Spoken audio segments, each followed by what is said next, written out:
Jiggets continues to hold the ball. It slipped into the backcourt.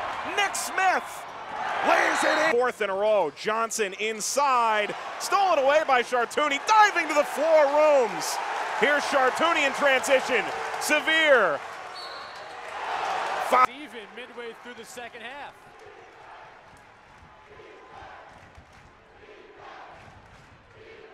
Garrett back out there. Harassed by the double team, which goes away. Knocking with Anderson. In the lane, knocked away. Anderson running. Cut off, they'll regroup. 4 straight turnovers for URI. The last 4 trips down. Anderson against Thompson. Sengfelder, 10 to shoot.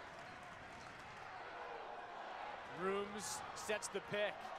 Anderson, Rooms for the lead. To play, the crowd is into it. Tough place to play for a visiting team.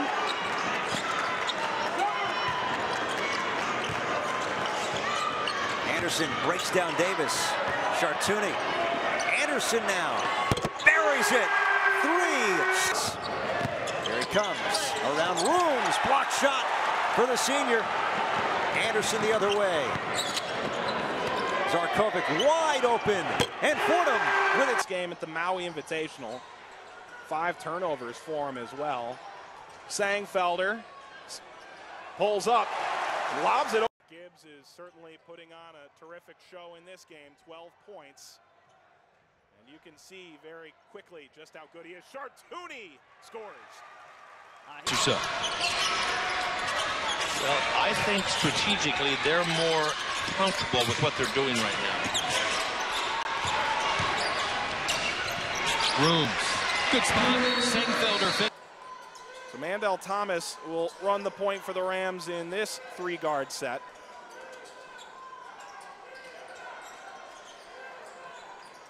Rooms sitting on 19 points.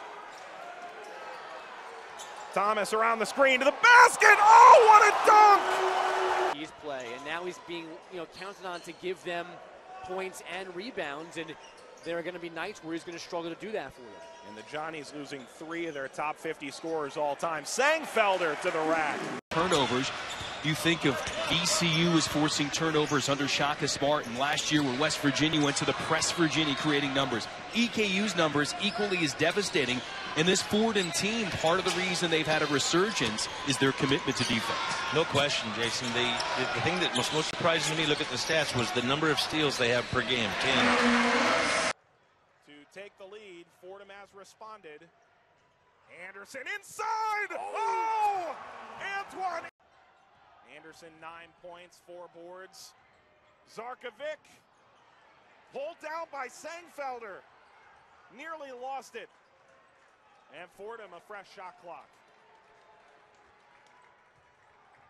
Chartouni leaves it back. Sengfelder straight away.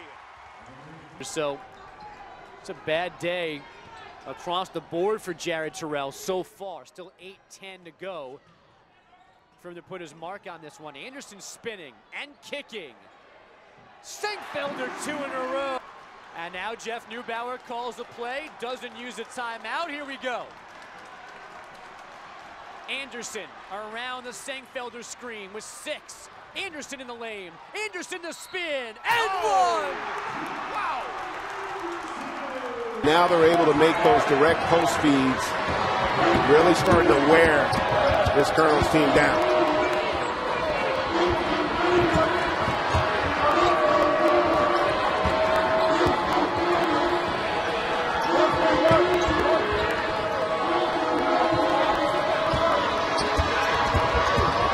Lewis, one to take on Wiggins.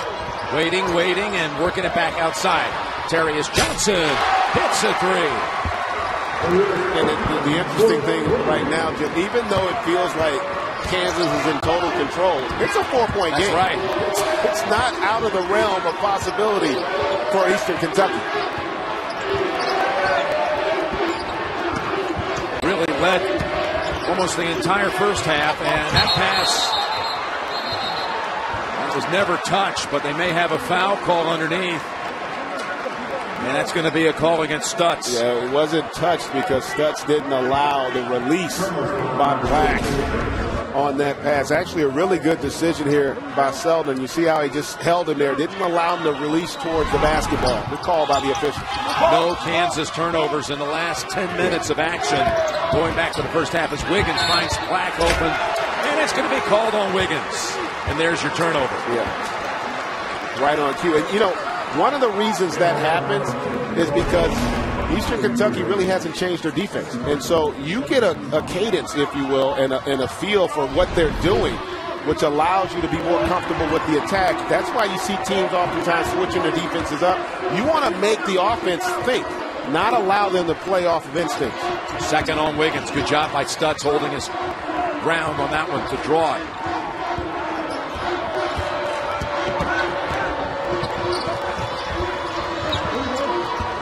Here's Lewis. And McClone is there to retrieve it. 7 on the shot clock. McClone back up and a 3. Back of the rim. Terrius Johnson. And remember, the longer this game goes and it stays close, how will Kansas handle the pressure? They're the overwhelming favorites in this game. And I'm sure they know what happened to Duke earlier. Wow, what a shot. Terrius Johnson brings it back down to 2. Able to wiggle free for that one. Well, let's see if any adjustments are made defensively by Eastern Kentucky. Wiggins backs up, hits the jumper, no. And it's Cozy on the long rebound.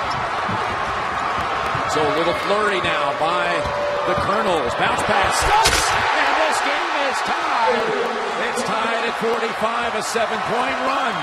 And offensively, looking more so like they did when they started the game, spacing you out in that pick and roll weak side where there's no help. Selden back of the rim, and Lewis and the Colonels. And what's Kansas doing, Jim? They've gotten away from attacking the paint now, starting to settle for jump shots. Open. It's Terrius Johnson, and he hits a 3. And a timeout, Kansas. 10 unanswered by the Colonels. What a run.